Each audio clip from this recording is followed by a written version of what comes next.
بریم شو دیتیلزش رو هم ببینیم. بریم توی اینجا و من برای ستیم که ندارم اسلایدرم هیچی about میام اینجا یه بلید و یه ایندکس و نو میرم توی اسلایدرم ایندکسش رو کپی میزنم کنترل سی برای ایشون کنترل وی. خب میرم شروع میکنم تغییرات دادن دیگه. ایشون دیلیت اوکی ما خواهیم داشت، آپدیت نداریم، آپدیت نمیکنم. میتونید آپدیت بکنید و وقتمون نگیریم سر این چیزها. میام میگم فونت آلت این میشه کالرمون و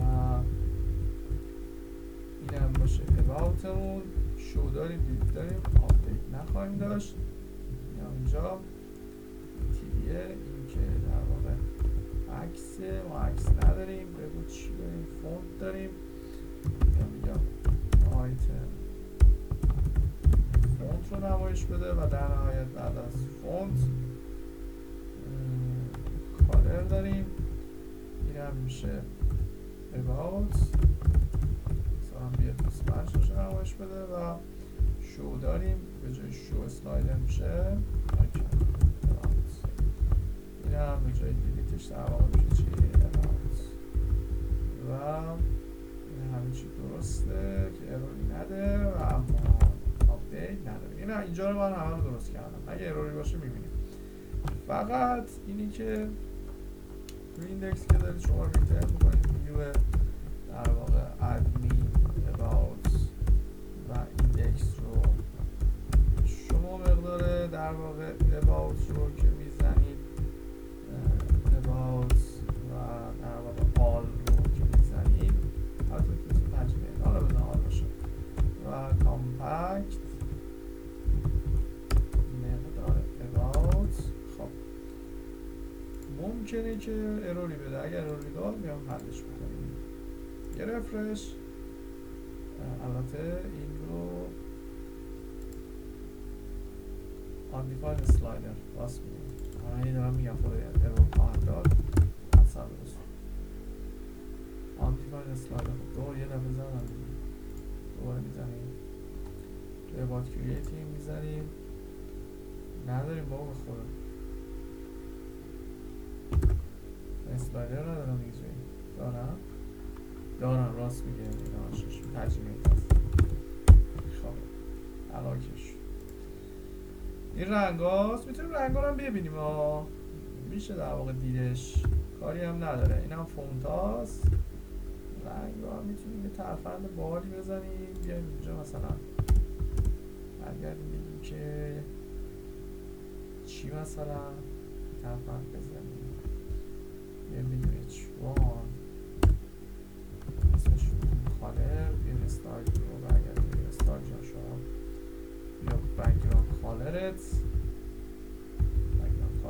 بیاد با که نگفتیم خب چی پیچ بریزم میگم که آیتم کالر همین کاری که میخوام تو اکانت بکنم. اینا ببین رنگاش هم بهت داد. خب فقط من تو کجا نوشتم اینه؟ تو فونت نوشتم بچه سوتی من تو چیز باید نوشتم توی کالر. یه اشفان هم زیادی بونده است اشتیلیش بونده. آها خوشگاش بهش اینا باحاله دیگه. حالا رنگا رو میتونید اینجوری ببینید که چه رنگایی دارید. خب بریم شوش رو هم ببینیم. توی شو که میره به این سمت و بیایم بریم اینجا سری شو رو هم ببینیم. دیلیت کنید این رو هم بکنیم و تمامش کنیم. اینجا هم به جای about و برمیگردیم میگیم که about و about در واقع find or fade در واقع about و return $about. اینجا رفرش میزنم به همه زیبایی که داریم اطلاعات رو برگرد. خب و اما دیلیت دیگه خیلی سریع انجامش بدیم بره و بعدم میام داینامیکش میام اینجا دیلیتش در واقع میشه about destroy این صورت و دیلیت همه چی اوکیه. یعنی اینجا برمیگرده دیگه که about شما destroy سشن اینا رو نذاشتم در واقع برای دیلیت بعد بزن. برمیگردم میگم دلار about دلار about و return direct routes میشه about dot index و session flash. برمیگردم میگم delete عملیات پاک کردن دیتا با موفقیت انجام شد و این هم میشه. قرار میدم یه رفرش یه دیلیت و همین زیبایی پاک شد. الان اینجا پاک. خب اینم به این صورت تو فیلم بعدی دیتا رو منتقل کنیم و دو تا استاپ کارمون سه تا رو انجام بدیم. این که خیلی ساده است و این یه مقدار پایین بره.